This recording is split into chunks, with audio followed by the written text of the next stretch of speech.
Isa ka rin ba sa mga nawawali ng mga rejuvenating brands na nasasabi na hindi ito mapli gamitin sa balat?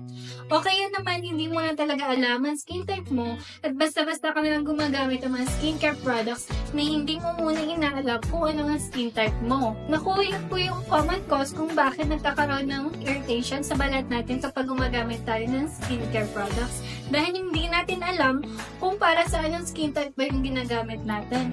Lalo na sa mga sensitive skin.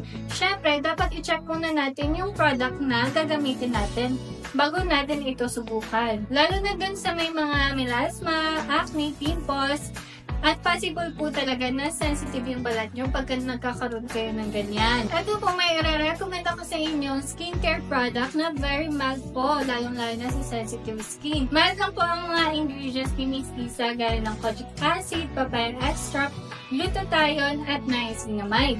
Ang mga ingredients na po yun ay safe po, lalo na sa sensitive skin. Kaya kung naghahanap ka ng pang-whitening and rejuvenating, ito po si Miss Lisa ay tamang-tama po para sa mga takot po gumamit ng skincare products. Hindi po ito mapli sa balat at may micropeeling effect lang po siya. Ayan, and plus may lasting effect dahil meron itong niacinamide.